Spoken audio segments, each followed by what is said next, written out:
anything like that?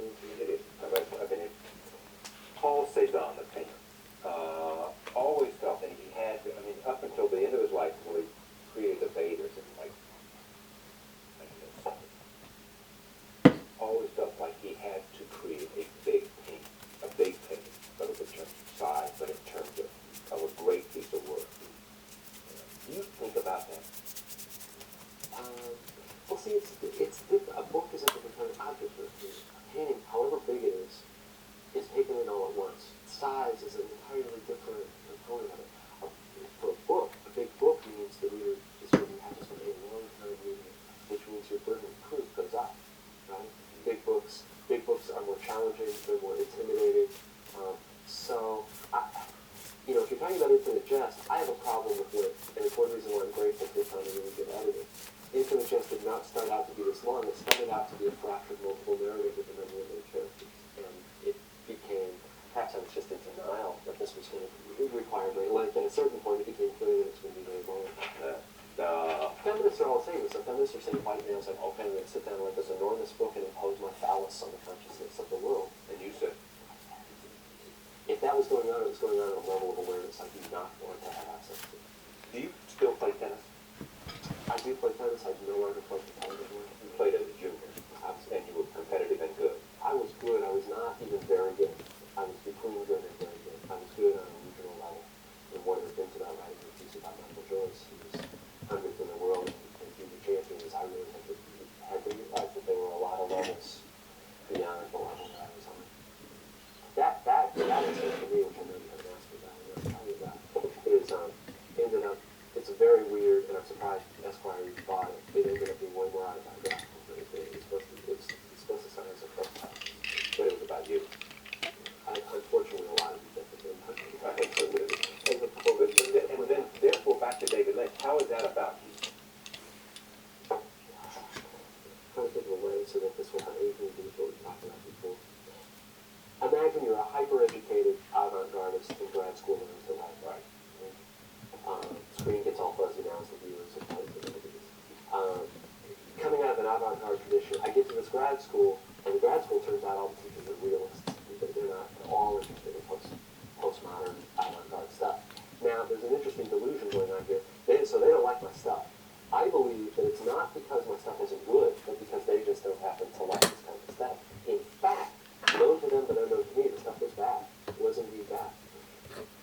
So in the middle of all this, hating the teachers, but hating them for exactly the wrong reason, this was spring of 1986. I remember who I went to see. The movie Blue Velvet comes out. Blue Velvet comes out. Blue Velvet is a type of surrealism. It may have depths. There's a depth of Hitchcock somewhere, but it is an entirely new and original kind of surrealism. It no more comes out of a previous tradition or the postmodern. It is completely David Lynch. And I don't know how well you or your viewers would remember the film, but there are some very odd. There's a moment when a guy named the Yellow Man is shot in an apartment, and Jeffrey, the main character, runs to the apartment. The guy's dead. He's still standing there. There's no explanation. He's just standing there, and it's almost classically French, Franco-ballistically surreal, and yet it seems absolutely true and absolutely appropriate. And there was this. I know it's taken a long time to answer the question.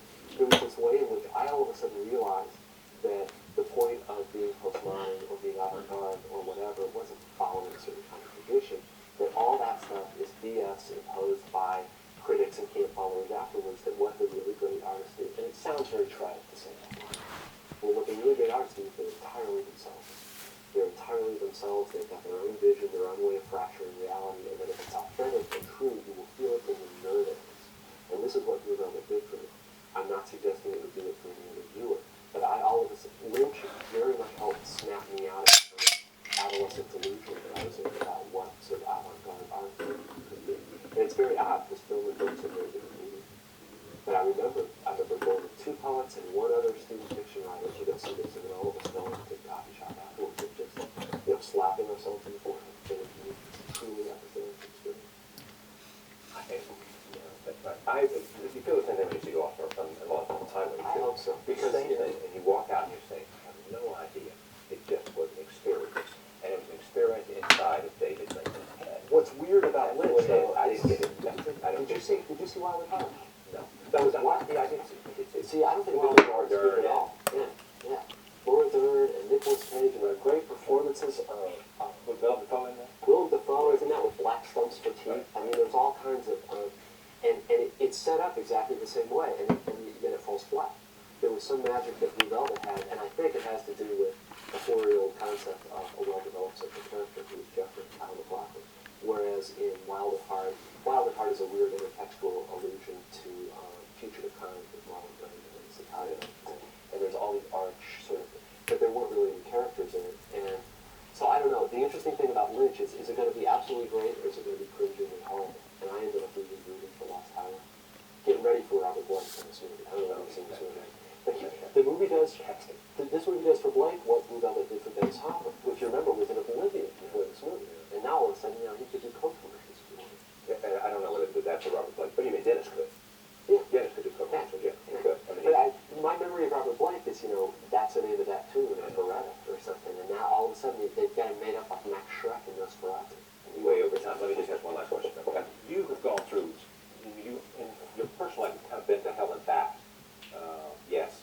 I don't think any more than most people my age. No, come on. Well, most of the people I'm Most my of age are no, people right. like me. I mean, do you look